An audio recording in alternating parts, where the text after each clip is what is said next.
You are 60 days away from CAT, and every moment suddenly feels more precious. Here's the truth: most people will totally waste these final 60 days before the exam chasing the wrong things. They will try to cover everything, they will spread themselves too thin, and then they'll walk into the exam underconfident, exhausted, and flat out surprised when the exam does not go their way. Time management in these last 60 days before the exam is not about putting more and more hours than you ever have. In fact, this is about making those hours actually count. So the quality of those hours needs to go up, not the number. If you get this wrong, you will walk out of the hall saying something like, यार पढ़ा तो था, कुछ कुछ याद तो आ रहा था, लेकिन जब मैं सॉल्व करने बैठा तो मेरे से सॉल्व नहीं हुआ यार, और आंसर नहीं आ पाया, और टाइम भी वेस्ट हो गया, उसके चक्कर में क्वेश्चंस भी छूट गए. Get it right and you will walk out of the hall saying something like, जो पढ़ा था मोस्टली वो सब मैंने ज़्यादा कुछ कर दिया है, और जो मैं नहीं कर पाया वो शायद मैं पढ़ के भी नहीं कर पाता.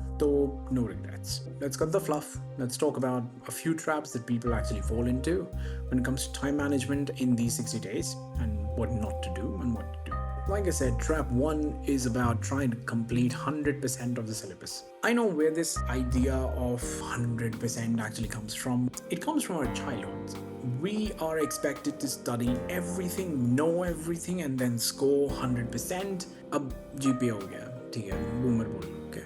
This is a remnant of the same mindset. So I've seen a lot of my friends actually fall into this trap, and it does have its own temptations. I mean, mentally speaking, you feel secure because, you're tricked into thinking that nothing in the exam is going to surprise you because you would have seen it, you know everything, you've done 100% of the syllabus, so how can there be anything surprising in the paper after that? And the way it goes, the words that are used by yourself, by others regarding this is that बस एक topic और पढ़ लो, शायद paper में आ गया तो 2-3 questions और बन जाएंगे, और उसी में भाई परसेंटाइल तो यहाँ से वहाँ पहुँच जाएगी, तुम यहाँ से वहाँ पहुँच जाओगे. But real life unfortunately does not play like that. Realistically, what's going to happen is that most likely you're going to misjudge a question's difficulty level if you're not very thorough with that topic, and you're going to invest time without having complete information about what you are even doing. In an exam setting, that is going to not just cost you time, that is not just going to cause a massive sunk cost for you, it is going to come with opportunity cost, because that time could have been spent on a question that you could have solved. But not only that, when you are unable to solve a question in the actual exam, the fears that have been brooding in your head for months now are suddenly going to materialize in an instant within the examination hall. The very fact that you wasted time on that question is going to cause a drop in confidence level, which is going to make solving the next question, which you might have known, that much harder. The greater the confidence drop, the greater the likelihood that you will not get the next question right. So the cost of that is immense. It is staggering, and I cannot stress this enough that you need to choose your own battles. Don't chase perfection out of FOMO because वो दोस्त कर रहा है, वो तो भाई syllabus के end में पहुंच चुका है. Everything you do has an opportunity cost. Toppers actually play to their edge. Conventional wisdom यही कहता है that you should actually play to your strengths and not your weaknesses. Doesn't mean you don't have to work on that initially, but if you know, and by the time the exam rolls around, you should actually know what you can do and what you cannot do.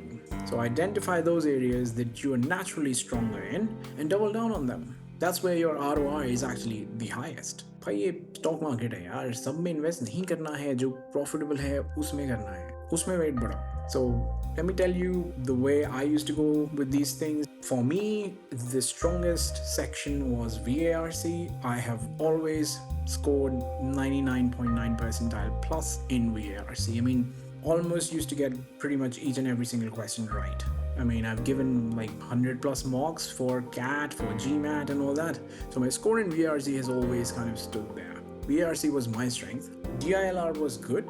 Now, when it came to quant, I knew that outside the exam, given an abundance of time and a peace of mind, I could solve a lot of questions if I spent time with them. But in an exam setting, quant was not my strength. So basically what that meant was that there would always be questions that pertain to my strengths in quant that I had to do first within the time limit before I could even think about doing what was comfortable, before I could even think about doing things that were not comfortable, like probability or PNCs, in which chances at least were high for me that I would miss something. Those were my biggest fears, and I totally skipped it. Look, I studied it in the initial phases of preparing for the exam. I'm not saying that I did not study Bayes' theorem and all those things. I did, but in the last 60 days, I pretty much knew that I was not tackling probability or PNC questions in any of the mocks. I didn't want to, and there was plenty of stuff that I could actually solve before I would even go and solve these things and attempt them in the actual exam. Not worth the effort for me. Instead, what I did was I spent the time that I'd saved by not studying for these, identifying areas in quant that I were good at. So if I saw questions pertaining to those topics, I could prioritize them. One section for me was an extremely layered part of the exam where everything was specifically marked in the order in which I would solve them. सिर्फ IIM ABC नहीं होते, IIM ABC तक पहुंचने के लिए भी उससे पहले ABC फॉर्मेट यूज करना पड़ता है. That's what I used to do. A अभी करो, बाद में करो, छोड़ दो. So छोड़ दो, obviously I've told you it was PNC and probabilities. In addition to that, of course this is an oversimplification that there are these areas that are strengths. किसी का अगर strength number systems है ना, तो उसमें बहुत सारे ऐसे questions हो सकते हैं which look simple, but when you actually get to solving them, they turn out to be time traps. So of course, once you start doing this layering, you will start understanding even within those sections that are your strengths, there are areas that you should not touch, that you should avoid in an exam setting. उसके बाहर तुम कर लो जितना करना है, but exam में मत करना, please. In a nutshell, TLDR, it is important for you to understand what your strengths are. Let's move on. The next thing that I now want you to start doing is start focusing on accuracy, because focusing only on speed is not going to get you very far. Now, of course, I have to preface this by saying that you have to be able to do things quickly. Of course, it's an exam and it's a competitive one. It's a relative exam. You are being judged relative to how your peers are doing. So you have to keep things competitive. I know where this idea actually comes from. While I was actually starting to give mocks, I realized that I obviously got a lot of questions wrong, and I left a lot of questions unattempted because I didn't manage time very well.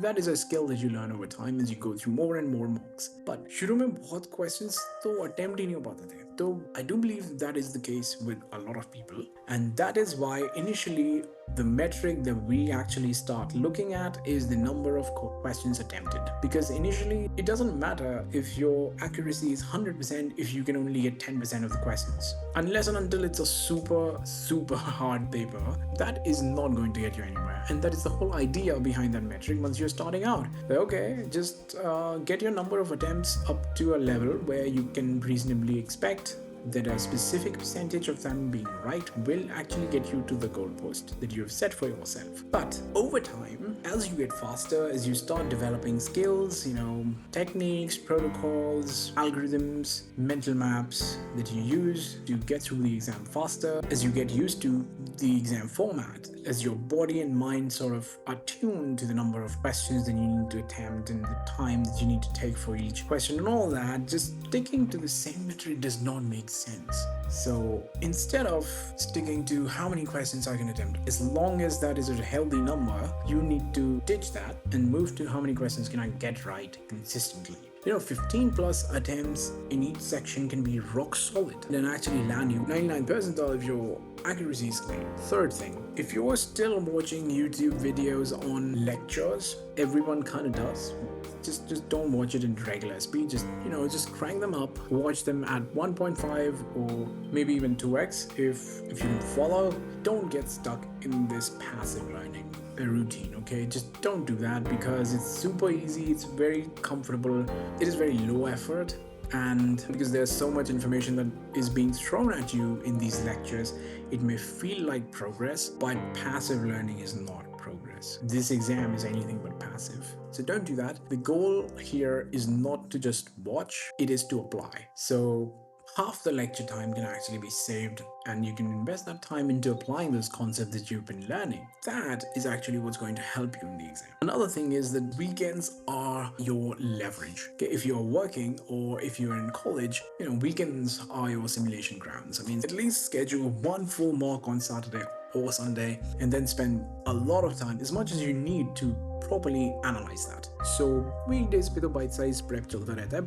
but it's the weekends where you actually build stamina and endurance for this exam. But there's a catch here, like all good things. So focusing only on the volume of mocks without an equal, if not greater, focus on analysis is not going to get you very far. I mean, अपनी गलतियां नहीं पहचानोगे तो उन्हें सुधारोगे कैसे? और अपनी गलतियां अगर सुधारोगे नहीं तो स्कोर कैसे बढ़ेगा? So time management is not just a CAT skill, it is a life skill. In this exam, you will definitely face more questions than you can attempt. And in life, you will face more opportunities than you can tap into. So the winners are not those people who try to do everything. They are the ones who choose well, stay focused, and execute. Let me paint you a picture of what a typical day is at an Old IIM. I was in IIM Koikod. So you have lectures during the day. You'll get assignments from pretty much every single one of them. Then you would have joined a committee, club, or a group. They will not only have regular meetings, but they will also have work that will be assigned to you that you will have to complete. You will also have semester projects for each and every subject that you are enrolled in. You will be participating in corporate competitions and facing PlaceCom and do everything that they've asked of you regarding your placements. In addition to this, you will also have to prepare for your own placements, because remember, it is a competitive field, so you have to outperform the other guy. The other guy who's done the same thing pretty much to get where you are. You have to outperform them.